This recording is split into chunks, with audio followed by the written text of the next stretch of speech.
Welcome to the Holistic Feline and Friends podcast, home for all things holistic and healthful for our pets. I'm your host, Angela, also known as the Holistic Feline on Instagram. This episode is a big one, a topic that is so important and another one that is near and dear to my heart. We are talking species-appropriate nutrition, what it is and why it's so important with Dr. Nick Thompson. He brings wit, humor, and honesty to the conversation. Dr. Nick is a holistic veterinarian, species-appropriate nutrition advocate, and founding president of Raw Feeding Veterinary Society. A pioneer and heavy hitter in the field of holistic pet wellness and species-appropriate nutrition, Dr. Nick Thompson has been crusading for responsible species-appropriate raw feeding for over 25 years, educating fellow veterinarians, pet professionals, and pet parents around the globe. It's a true honor and treasure to have him, and you all are in for a real treat. Buckle up and please welcome the one and only Dr. Nick Thompson. Welcome, Dr. Nick Thompson. It's such an honor to have you. I've been following you for years. It means the absolute world to me that you're here. Thank you for joining us, and thank you for all that you do. And so before we dive in, can you please introduce yourself to the world, who you are and what you do? Hey, Angela, it's just so lovely to be here. I until 5 minutes ago didn't know you from Eve, but now I've met you and Fred. I feel really at home. It's you know how sometimes you meet people and you just feel at home, and so it's really great to be here. In the knowledge that you're a species-appropriate feeder, you guys are banging that drum. It's really great because we are one big family, and whether you're feeding cats or dogs, doesn't matter. You're just getting back to some really fundamental basics. I don't think you can perform any kind of significant long-term medicine without getting the food right. Yeah, you imagine you do the best surgery in the world and then you send them home on really terrible food. They're just going to break down sooner or later. So I think we're in the right space, you and I, and I'm really proud and delighted to be here. You were saying something about me. I'm a vet. I qualified from Edinburgh University in 92, long time ago, and I was in practice for 7 years, and then I started my own practice, holisticvet.co.uk. Started that in 99, and I've been championing species-appropriate nutrition since pretty much the mid-90s. It was pretty slow going to start with. I was the only lunatic in the room for probably about 10 years or so. But then from about the mid noughties, we say noughties over here, so that like 2005, 2006 or so, there began to be this upswing within the feline raw feeding world and the canine raw feeding world. And then kind of early, mid teens, so 2012, 2013, 2014, when we started the Raw Feeding Veterinary Society, things really, really started to take off. And for me, the beauty of raw food is that it sells itself. Yeah, you don't need to believe me or you or any, somebody who's well known within the world. You just need to feed your dog, feed your cat on really great food, take advice, do it properly, and they will tell you that you're doing the right thing. You'll get improvements in coat, in teeth, in stool, in vitality, in energy, in all these things. So that's kind of a little tiny history of me and what I do and why I do it and why I'm so delighted to be here. I love that perspective. Don't take our word for it. Listen and watch your pet's overall well-being and health change. They speak louder than we ever could. Isn't that the truth, though?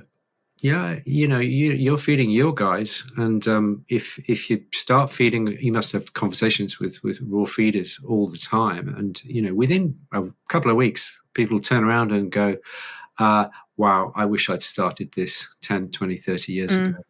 That's a really common conversation. Now, cats can be a little more tricky to move over to raw than dogs, but even so, the benefits, because I think cats are closer to, I'm telling you what you already know, but I'm just kind of talking out loud here for everybody who's listening. cats are closer to their archetype. They're closer to their wildness.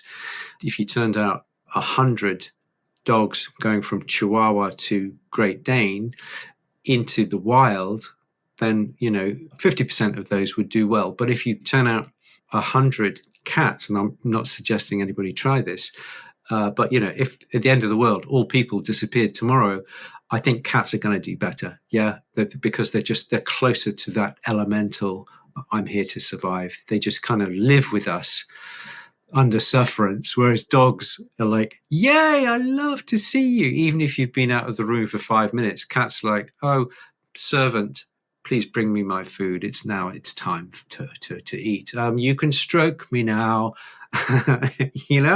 It's a kind of a different relationship, and I celebrate that. I really do. Let's start with a very basic question. What is species appropriate nutrition and feeding? It's so simple. It gets lost in the weeds, I think, Angela, that what's happened since kind of the 1950s is that the pet food industry, for what it is, has drifted so far away from the reality of giving our cats and dogs those building blocks which they have been using for millions of years. We have moved so far away from that very simple aspect of give them the building blocks that they have evolved to use, and thus we've created immense damage to our pets with diabetes, with obesity, with metabolic disease, with heart disease, kidney disease, all these things. What species appropriate nutrition is going back to the future by saying, hey guys, what have they evolved? What is the evolutionary absolute when we're feeding our pets? Let's try and get as close to that as possible. So it's kind of a really simple concept. And the thing is, Angela, what I find is that people, owners, cat and dog owners, they get it. Yeah. And usually the younger, if you talk to a 5-year-old, what cats eat, they say, right, oh, mice and, whatever, rats and birds and whatever it might be. But if you speak to a vet who's got a PhD and a secondary degree in nutrition, they'll say, oh, well, kibble, of course, So we're having to relearn what a cat is, what a dog is, and how to give them the fundamental building blocks so that they can do it themselves. Yeah, most cats will maintain their own health. Most dogs will maintain their own health. And all we need to do is give them those building blocks and get out the way so that they can live their true lives. That's really what I'm very passionate about doing. Let cats be cats, let dogs be dogs. Absolutely. Give them the fundamental building blocks and get out of the way. And that leads me perfectly to my next question. Contrary to what some may think, cats and dogs are not the same. Their species are not interchangeable. Their physiology as well as their nutritional needs and requirements are different. Can you explain what species-appropriate nutrition looks like specifically for both cats and dogs? Wow. So I can answer that question in about 5 different ways, but we'd be here until tomorrow. But if we just take it from some really basic slants to start with. Okay, so, and we were discussing this. A couple of guys and I do Raw Pet Medics, which is a Facebook Live on 7 p.m. UK time every week, and it's a freebie. Everybody's welcome to join. And we were discussing elements of this yesterday, actually.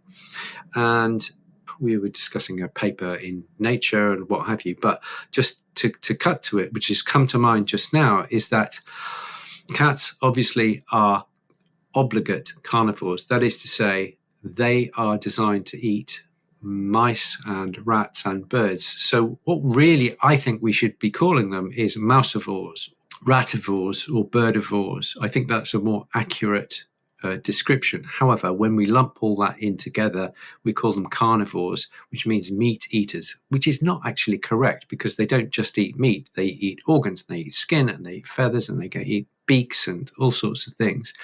But just for simplicity, we call cats obligate carnivores, which means they need to eat a very high animal-based diet, okay?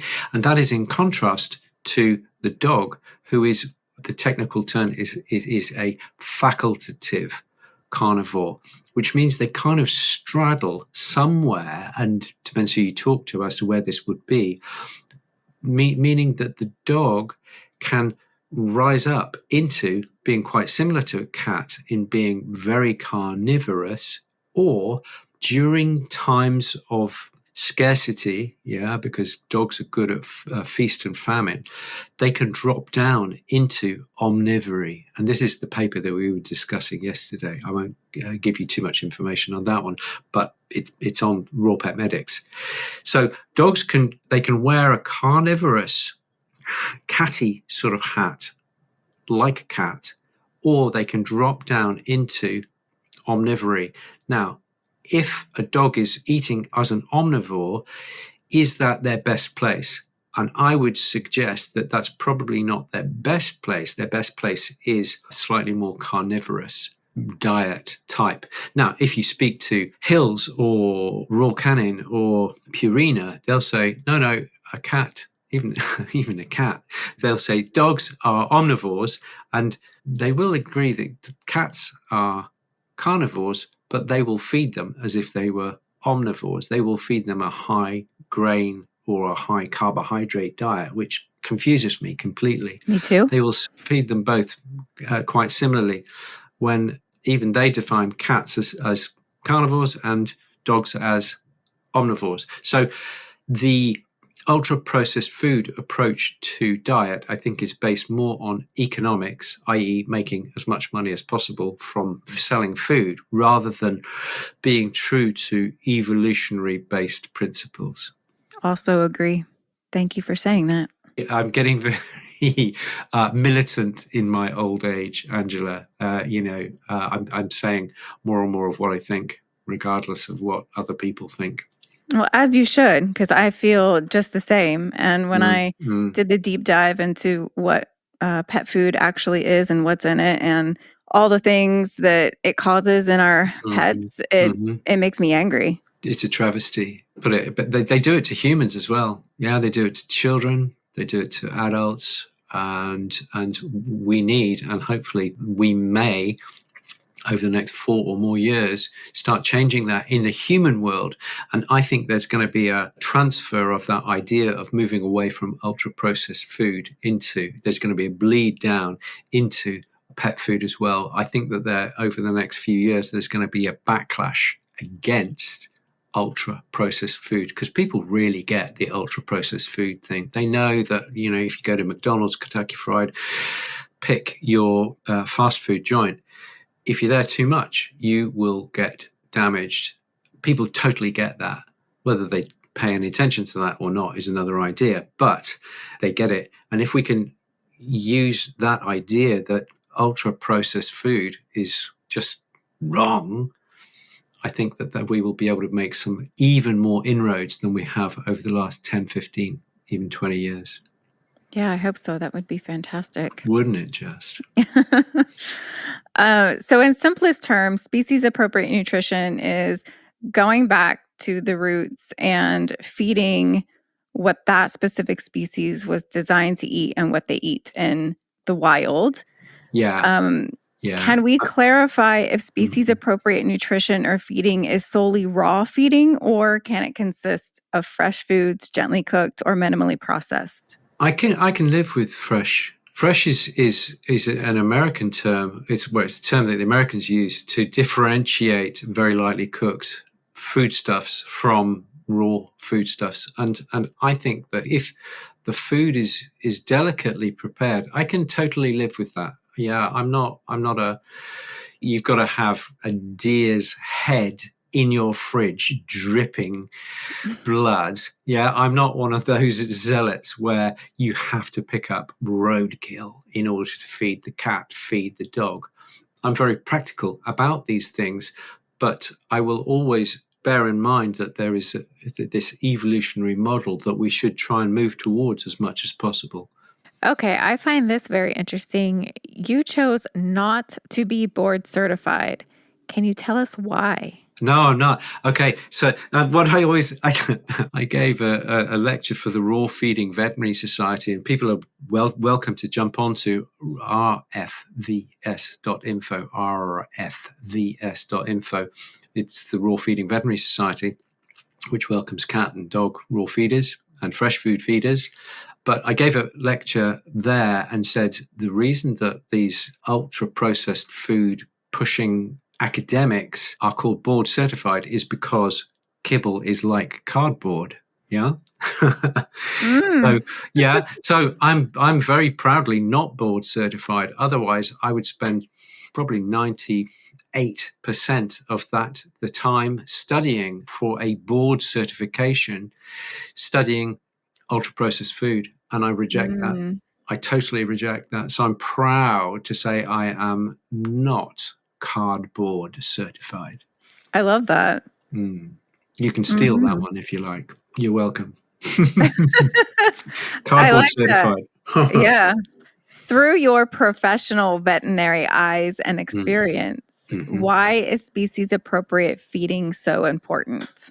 For the same reason that putting good quality gasoline, as you guys would call it, into your car is important, because if you put poor quality water into your gas tank, just have a look, see how far you get. You need to put the fuel and the basic elements of activation need to be appropriate for the animal that you're feeding or the car that you're filling up. Okay. Do you get the analogy there? I certainly do, You yes. do? Okay, good. So, because I'm not sure. I've never used it before. I was just thinking, if you've got a Formula One, you use really, really super duper petrol. If you've got an old jalopy, you can kind of just use cheap old petrol.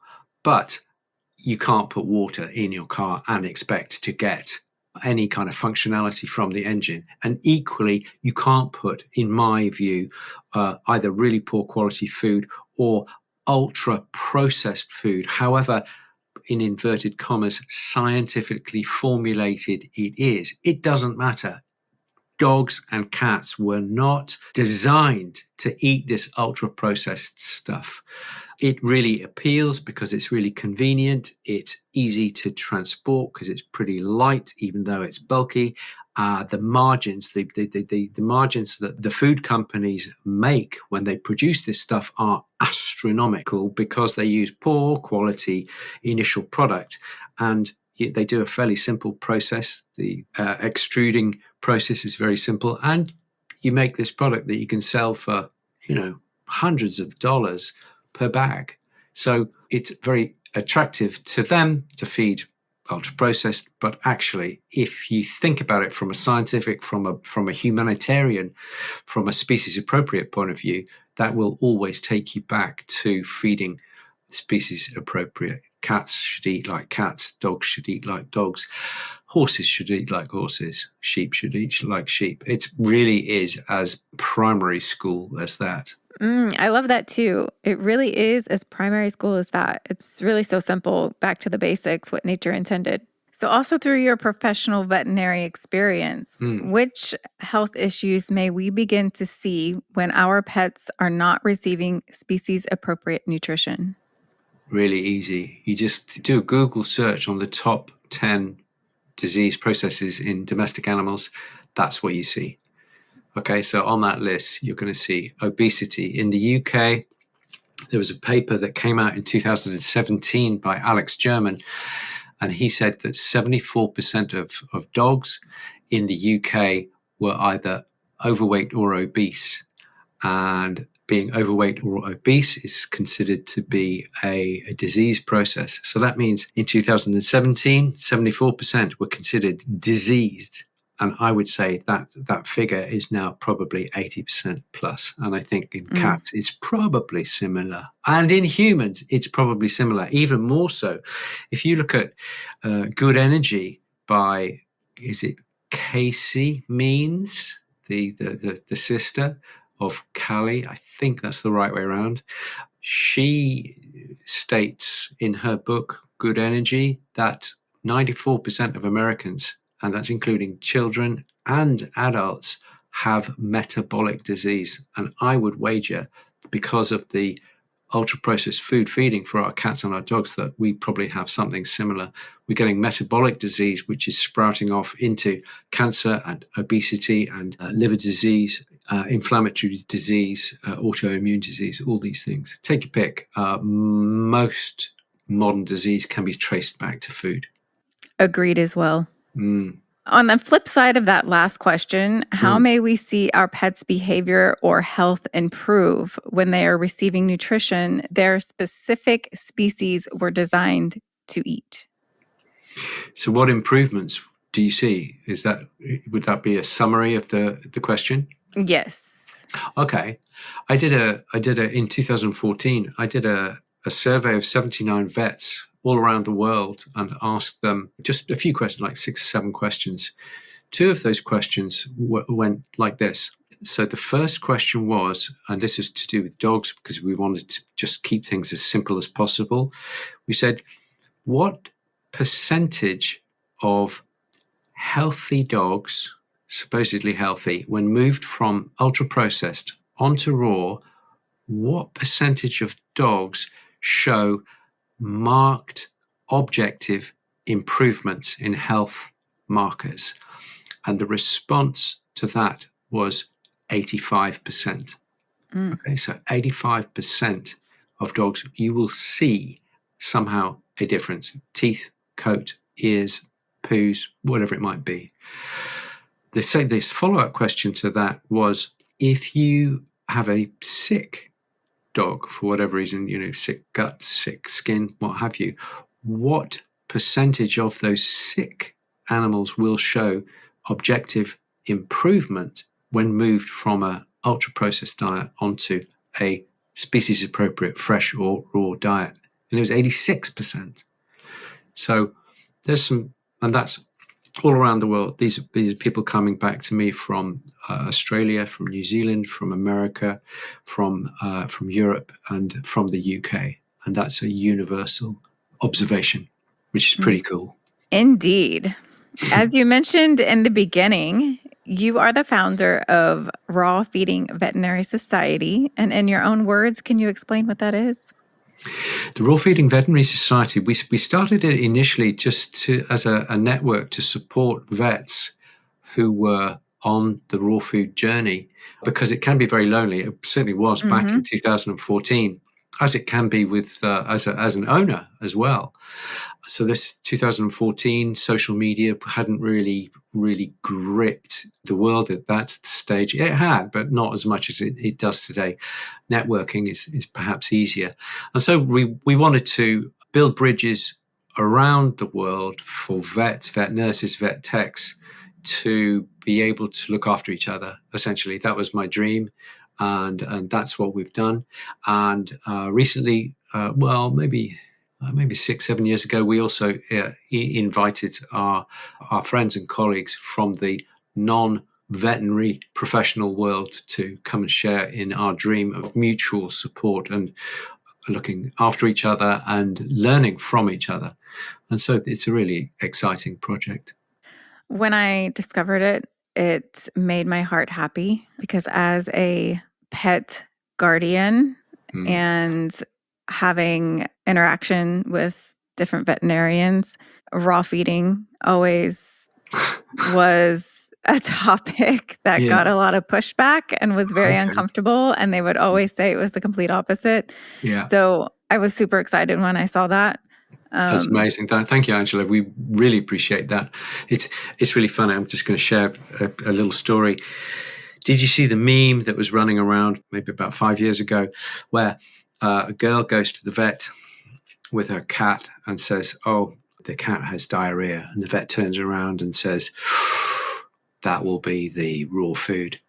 And then in the second part of it's like a cartoon or something, the owner takes the cat to the vet and says, "Oh, my cat is a little bit lame," and the vet turns around and said, "Oof, that'll be the raw food." And then in the third box, it's got the same girl, goes to the vet and says to the vet, "Oh, my boyfriend's left me, And the vet turns around and says, "Oof, that'll be the raw food." Which is brilliant. I love it. But actually, I mean, you think that that's ridiculous, but actually, if you're feeding raw and something goes wrong with cat or dog, a lot of vets who are scared of raw and don't understand it will blame the raw, unfortunately. Yep. And very, very, very rarely will there be a link. So you found it important to educate fellow veterinarians on raw feeding. Can you explain why that is? Well, it's because, nutrition is not really taught very well at vet college, universally. Yeah, same in the States, same in Europe. I think the vets, to a certain extent, this is never discussed, but they think that they're above food. Yeah, because we've had Hills and Raw Canin and Purina doing it for so long, I think the veterinary mindset is, well, food is what they do. I'm a veterinary surgeon. I'm above such things. Okay. And as I say, this is unwritten. Vets may not even think it. It's just, I think it is an unwritten something that is just in the background of many veterinary minds. But because of that, because nutrition is not really taught and raw food feeding, the only information they get on raw food feeding is negative towards raw. When they come out of vet school, they immediately think, okay, raw is wrong. And therefore, anybody who comes in the door and starts saying, I'm feeding my cat or my dog raw, they're immediately frowned, at the very least. They're frowned upon. And therefore, it means that that interaction between the vet and the dog or cat owner is often difficult. And I think that's a real shame. And so we're trying to bring vets into at least an appreciation of the safety and the benefits of feeding raw food. Love that. And thank you for it. Bless you. There is a deficiency in nutritional education in vet schools. Yeah. And so can you speak a little bit more about the education gap on nutrition that occurs in vet schools and about the little that is provided by the big pet food company? Sure. Well, you kind of hit it on the head, Angela, really there. The deficit is almost absolute. It's almost 100% deficit. And that's how the big corporations like it.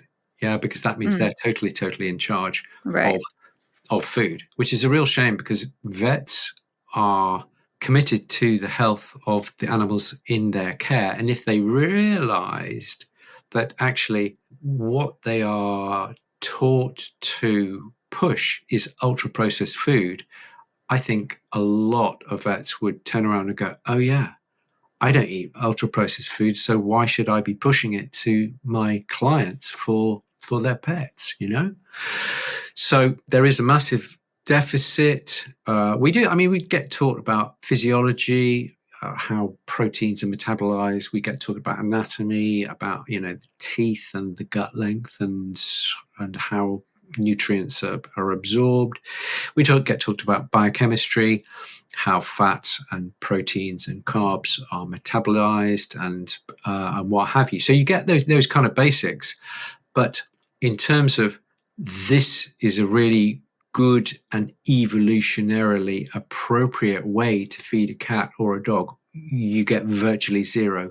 What you do get, as you rightly say, Angela, is you do get the big food companies come along and they'll give you a jacket with Hills on it, or they'll feed your dog or cat while you're at college so that you get to know the Royal Canin range, or they will do a special nutrition day by Purina, just so that I've mentioned all three, so that we're spreading the dirt amongst those. I really am very saddened by these corporations making money on the back of giving physiologically totally inappropriate nutrition to my patients. It takes a lot to make me speechless, but that gets me pretty close to there, I have to say. Agreed.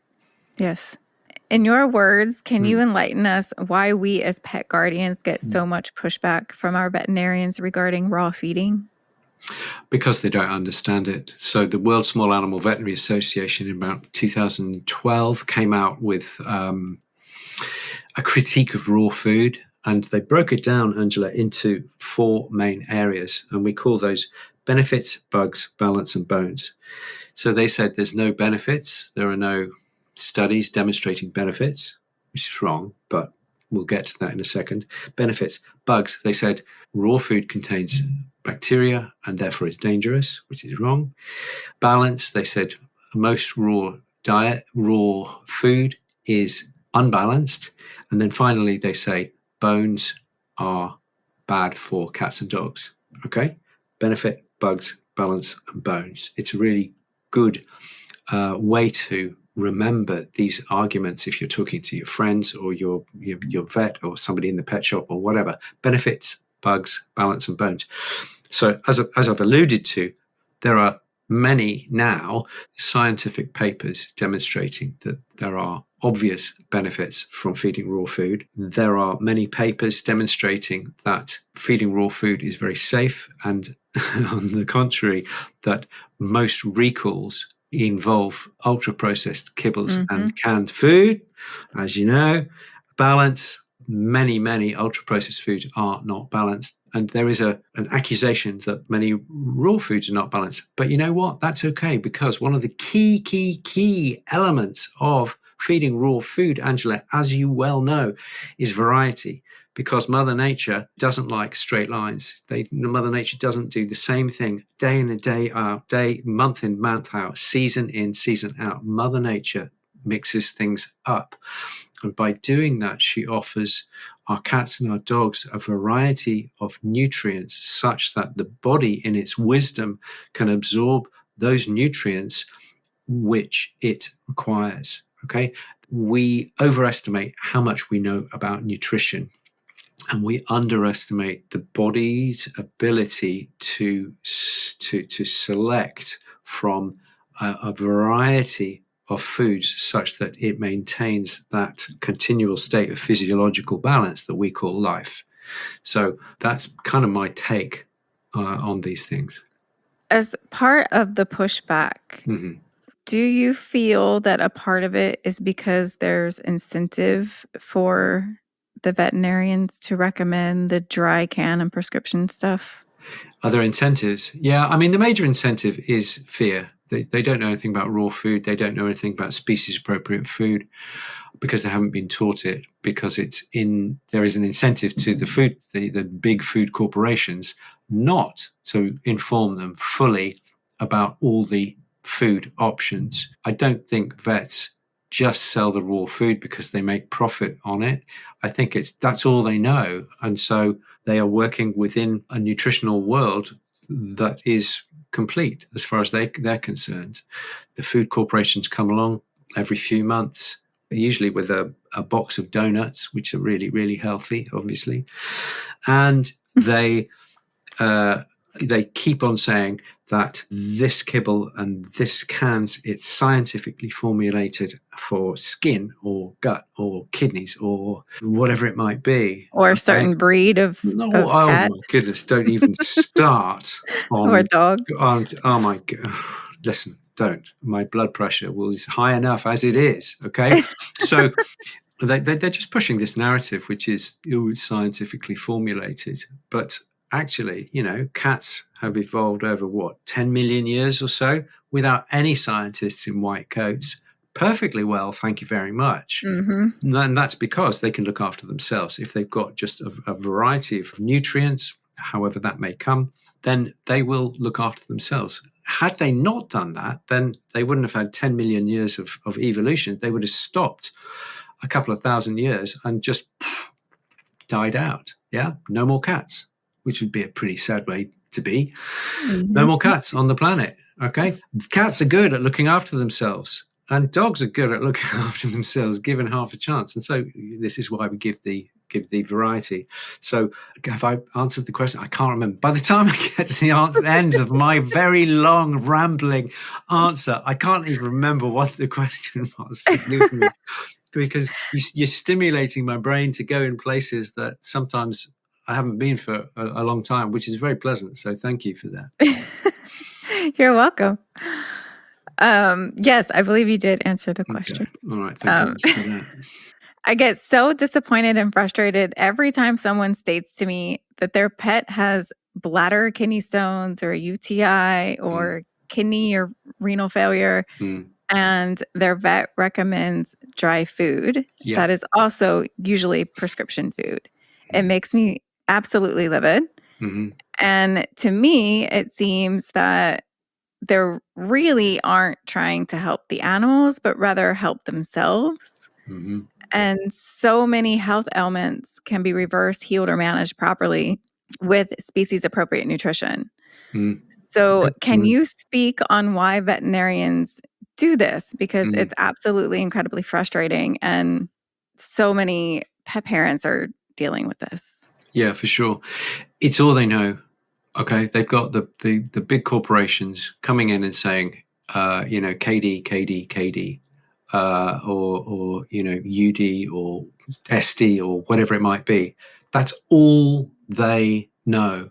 So within that world, they are doing exactly the right thing. Now, if we step outside that world and as scientists, which vets purport to be, and we look at the world of nutrition objectively, it stands to reason that if you've got somebody who's got bladder stones, for example, that hydration is absolutely critical in the rehabilitation of that cat.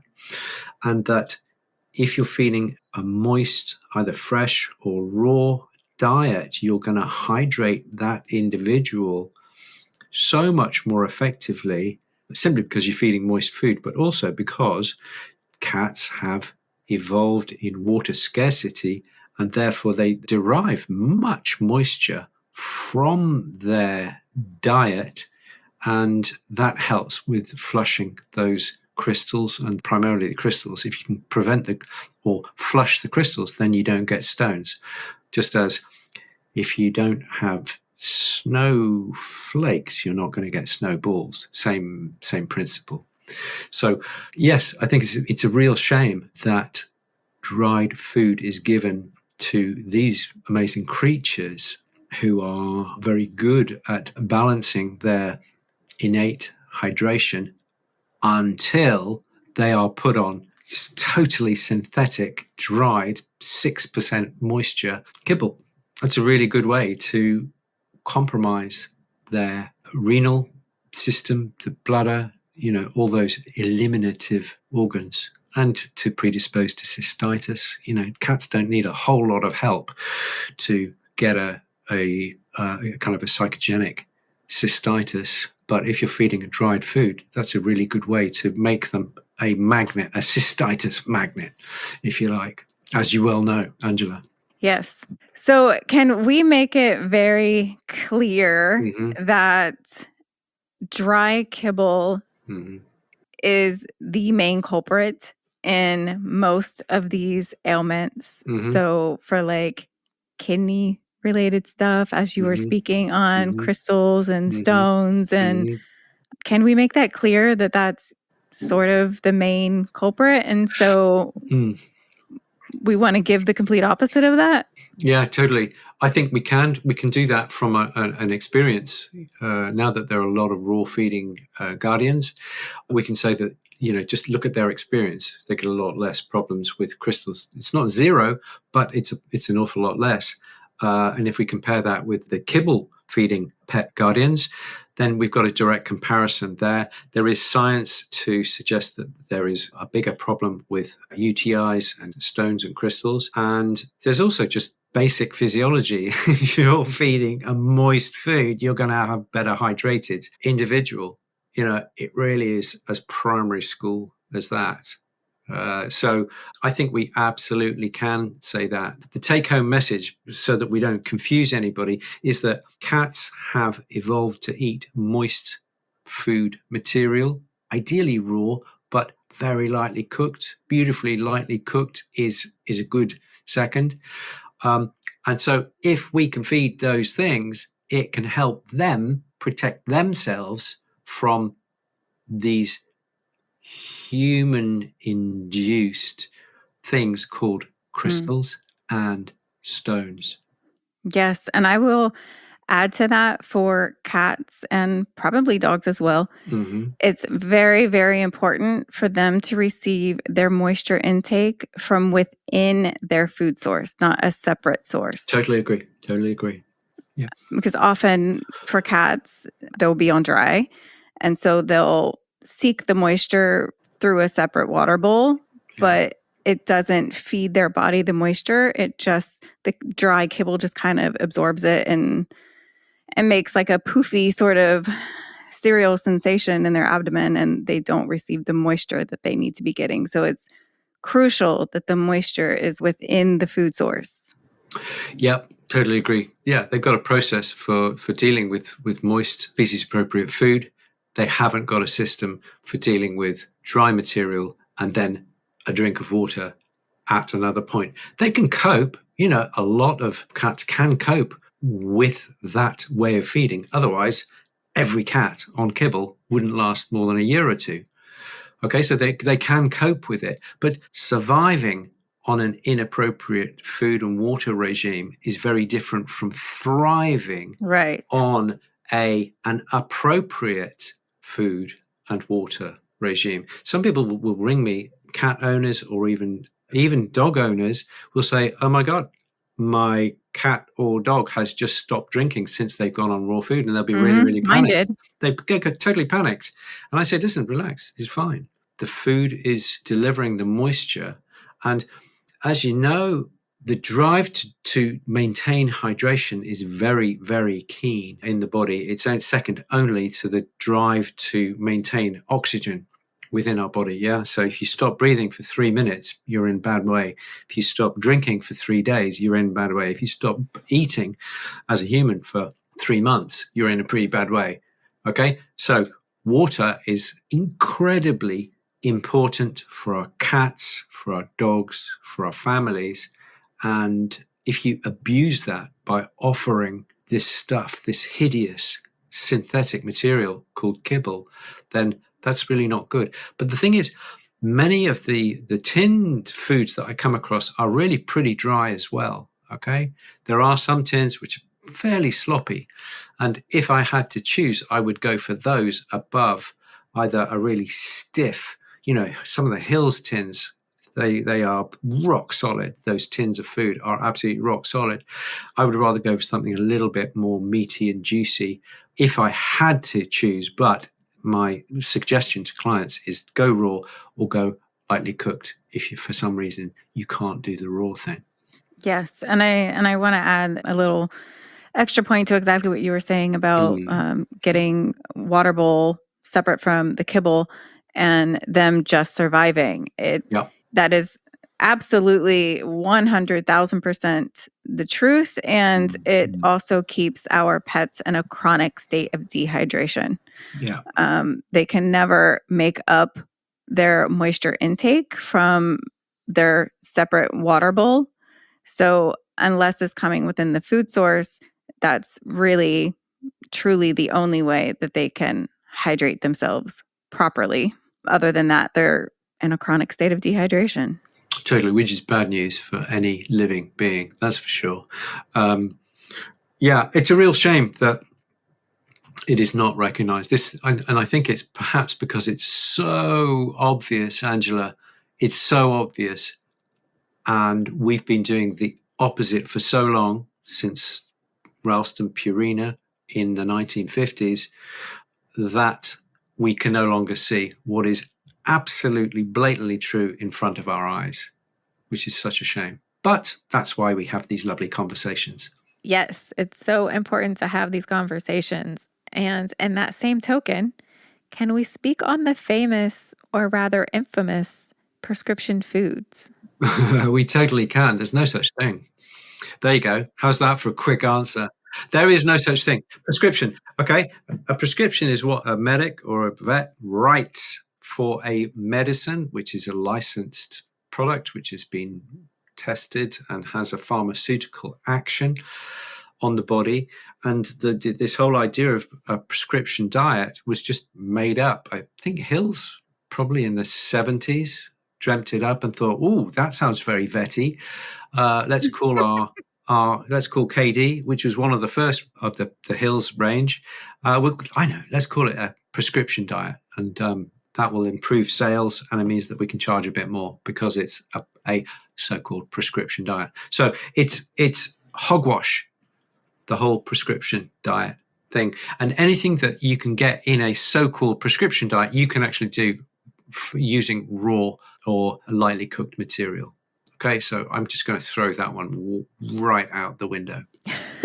Thank you for doing so. And also, to add to that prescription diet, if you were to look at the ingredients on the back of the bag, from prescription to non-prescription, you won't tell the difference. Exactly. Yeah.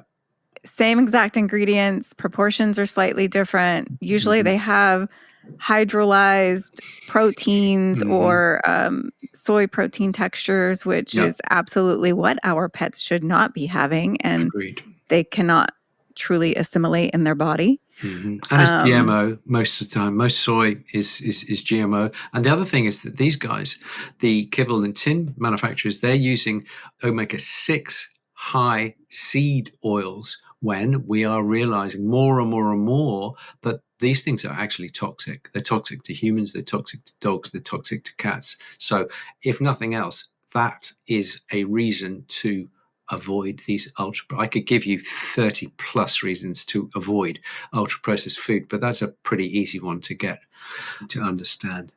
And in light of prescription food, since you did say that it's kind of hocus pocus and bogus. Good. That'll make a good t-shirt. Hocus pocus and bogus. I agree. It's good. Yeah, we should do the holistic feline. Don't eat ultra processed food. It's hocus pocus and bogus. Nice. I love that. Wow, really good. Yeah. So with that being bogus, if one could just start feeding species appropriate nutrition and or fresh food, however we want to describe it, rather than prescription food, then one will start to see real health improvements, because the hamster wheel of feeding the beast, I call it, is the animal is on the dry food, they get sick, they're then prescribed or told to use a different dry food, which doesn't technically heal anything, and it's causing another issue, or it's making the main issue worse. And so it's feeding the beast, because you're constantly going back to the vet office, getting more meds, getting different dry food that the vet office is recommending. So if we were to just break that cycle and start feeding real food and species appropriate nutrition, then our animals will be better. There'll be less cost in vet bills, because our animals will be healing themselves because they have the proper foundation to do so. So it begins and ends with food. And so it's really, really important to be feeding what that specific species was designed to eat. And we will start to see them heal themselves, their health, overall health improve, and then they begin to thrive rather than survive, like you said. Yeah, totally. Angela, you absolutely got it exactly right. And it's a tragedy second only to the human medical and nutritional system. Yeah, well, they're as bad as each other. I would say that if you're feeding cats or dogs and you want to go raw, then, have a go. But if you've got a sick animal and your vet is saying to go for a prescription diet, then I would have a chat with a raw feeding vet so that you get some specific advice, because you can modify a standard raw diet to help with kidney disease, liver disease, skin disease, all these things, bowel disease and what have you, just with a few little tweaks. So yeah, take advice from a vet who knows about raw feeding. There's plenty of them around these days, and that's what Google is for. You can just put in raw feeding vet near you, in your state, in your town. I'm pretty certain you're going to find somebody fairly close by or contactable somebody who's going to be available on the phone to help you through. Yes. Please do. Please find the vet and the medical team that supports those decisions. Yeah. And if your vet is really, really anti your sensible and well-educated dietary decisions, you might consider finding a vet who does support your well-educated dietary decisions, if you know what I'm saying. Yes, absolutely.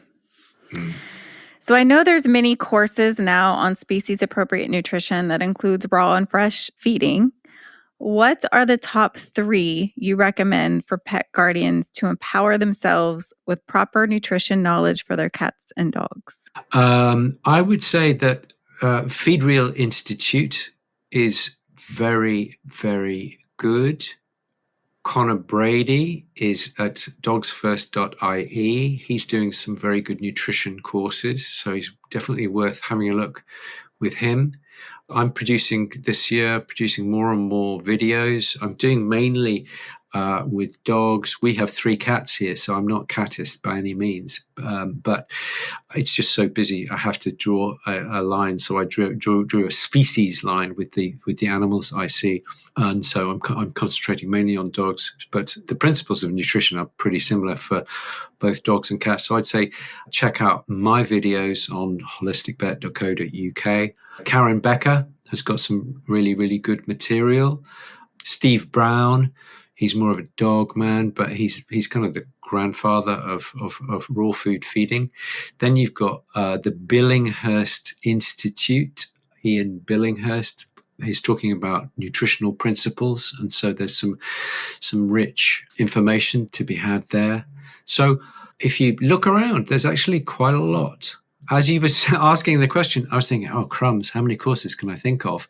But actually, I've just given you, 6 or 7 sources of information. So, yeah, things are very different from 20 years ago when you had to do your own research. Nowadays, there's a lot of really clever people who are giving good information, and you can learn from them. It's very different from just in 2017 when I started doing the raw research and species appropriate nutrition. So, yeah, I started it in 2017, and I feel like I could barely find anything on it. Wow. Okay. And hardly anybody was talking about it. And I felt like the lone wolf, not woof. Woof. I just turned French. Yeah. The lone wolf. Or canine. Yeah. Your inner wolf coming out. So it's definitely increased since then. And you also have a new course called Raw Conversations for both pet parents and pet professionals, which I feel is a topic that is much, much needed as well and not talked about enough. So yeah, thank you for saying, Angela. This is a great thing that we're doing at the Billinghurst Institute. Just have a Google and jump on there. I've done 2 courses. One is to try and help dog and cat owners talk to vets to help them understand your raw food journey. And therefore, I hope that's really, really useful. There's a lot of information there, but you can take it. I've made it into bite-sized portions. But I've also, and this won't be useful for the average lovely cat owner or dog owner, but it will be useful for the pet professional, whether you're a groomer or you're a vet tech or a vet nurse or a veterinarian, a vet professional. It's to help you steer pet guardians on their journey into and through veterinary medicine and into and through raw food. Okay, so we've put a lot of passion, a lot of heartache into both of those courses. So I hope that they're useful for your guys. And please have a look. I'm glad you raised it. I didn't know you were going to raise it. So I'm kind of on the back foot there, but I appreciate you doing that. Communication is, I say to my clients, communication, whether it goes from professional to layperson or from layperson to professional, communication is 90% of good medicine. Okay. So the more we can learn about that stuff, the more satisfied we can be in our journey, the more satisfied and knowledgeable we can be in our relationship with our cats and our dogs. And the more we can take satisfaction in knowing a little bit more about food and nutrition, because it's so, so, so important. So thank you for raising that. I really, really appreciate that, Angela. Yeah, you're welcome. Thank you for creating it, because I feel like, again, it's a gap that that is being filled by you. Just Bless you. like Yeah. We're just doing like our the best. veterinary, yeah, just like the veterinary society. So you're doing it, and I Yeah. thank you. Thank you very much. We'll definitely be taking the pet professionals course. Awesome. Yeah, So, it's there's a lot of meat on that bone. That's for sure. so in closing, are there any thoughts or knowledge you would like to share? Any final thoughts? Wow. You know what, Angela, we've covered. I wasn't sure because I didn't have time to look at the questions, so I wasn't sure what we were going to be covering. But I have to say, you have guided us through a lot of really pretty profound topics. So I thank you for that. So I think we've covered a lot of really, really good ground. A few things really just to say. The first would be, and I cover this in my video, which is raw feeding, the basics. But first of all, when you're first starting on your raw journey, use the professional raw food or fresh food manufacturers, use their knowledge and use their products to get you started. Don't jump in the deep end of home preparation by creating your own diet, I would suggest. Let those people who've been doing it for years and years do it to start with. And then when you find your feet, you can then start creating the diets and creating food bowls for the dog or the cat every day is so immensely satisfying at a really, really deep level. You're feeding the family, which is a massive primal motivation. And so it's an itch that you can scratch every single day. And that gives a lot of very deep satisfaction. So find a manufacturer or two that really resonate with you and work with them initially, and then start getting a little bit more adventurous as you gain in confidence and knowledge. That would be the first thing.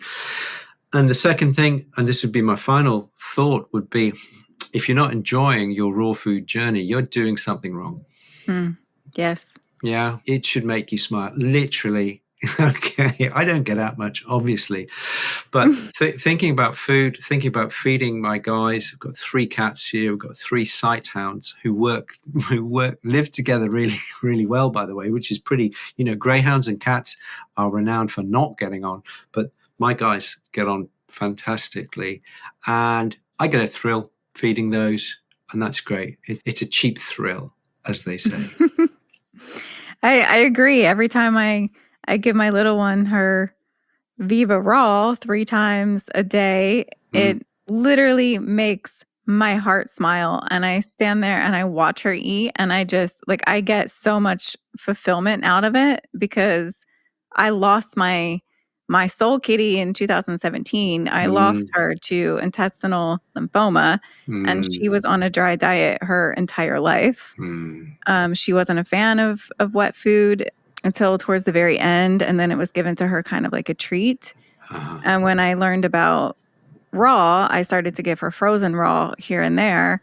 I say that to say, after that scenario, I promised myself moving forward to any animal I had in my home was going to have a species appropriate diet. And so every single time I feed her, my new one, Millie, a species appropriate raw food, I feel like I'm righting my wrong. And in some way, shape, or form, my little monkey bean that I lost is also receiving that love, and me giving a bowl of love of raw to Millie, if that makes sense. Totally agree. I think you're absolutely bang on, and you're feeding both cats spiritually, and I think that's a really great place to be. Totally endorse exactly what you just said.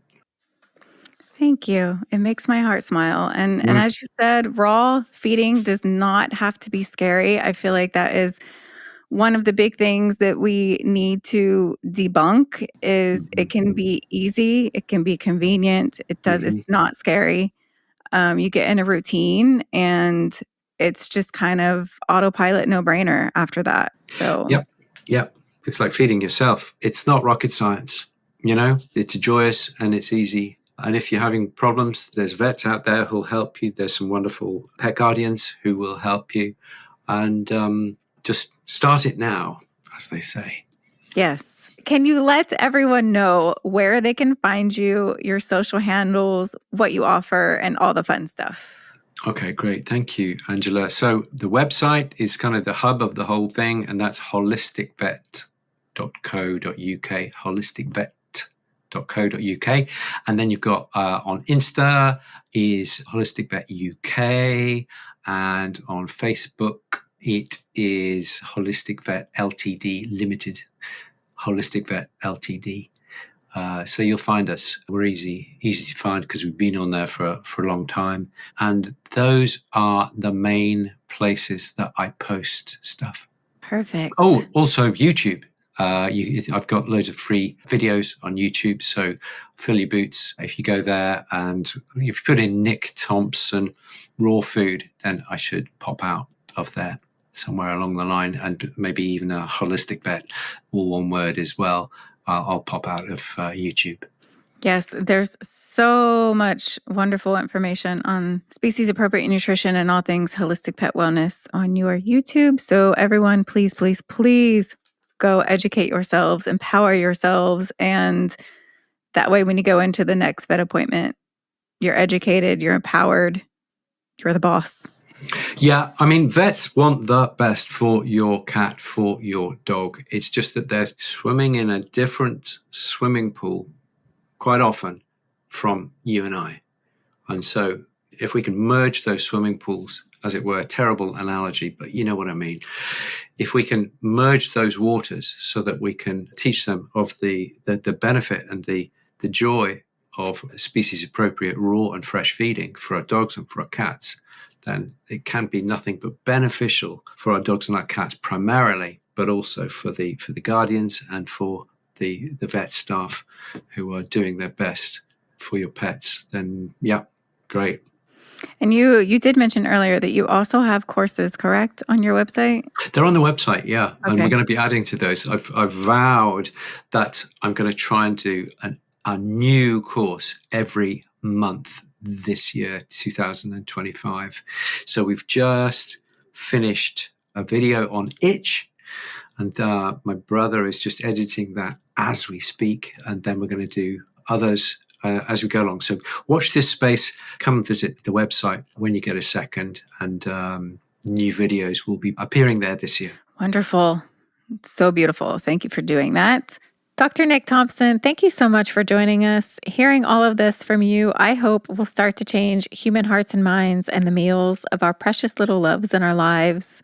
So often when this type of information is coming from a non-vet like myself, the information isn't taken seriously. It's always questioned or dismissed, mostly due to the fact their vets are saying and recommending the opposite. So having you state all of this means the absolute world, and I truly hope we can change and even save lives with this information. Thank you, thank you, thank you. Your time is precious, and I appreciate every single minute and moment that you have given to us. It's an absolute pleasure, and I support all the work that you do. Well done, you.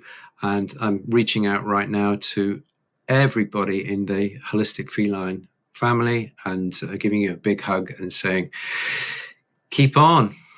Enjoy everything that you do. Enjoy your cats. Enjoy your dogs. So important in these very strange times we find ourselves in. Blessings on you all. Thank you so much. I cannot believe that we have you, and it makes me immensely happy to share this very important topic that I have learned and found you in my learning process. And so having you come speak about it all really warms my heart. So thank you. And I give you the biggest hug back. Fabulous. Angela, keep up the good work. Best wishes to you and to Fred. Keep doing the good work. And I look forward to catching up with you again at some point. Thank you for listening to the Holistic Feline and Friends podcast. It is created, hosted, produced, and released with love, and my hope is you learn something along the way. When we know better, we do better.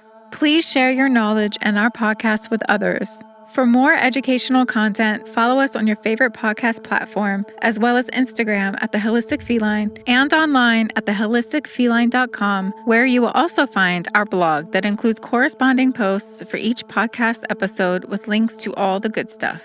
Thank you again. We'll see you in the next episode. The Holistic Feline and Friends podcast, website, blog, and socials are for informational and educational purposes only. All information, suggestions, recommendations, or comments, whether by written, verbal, audio, or otherwise, either direct, indirect, or association, is not a substitute for professional veterinary care. Please provide your pets with a minimum annual professional veterinary visit, and more often when health concerns arise. The Holistic Feline, Angela Warwick, and all guests and associates are speaking from experience and education. Please continue your research and form your own opinion. This is in no way a means to diagnose.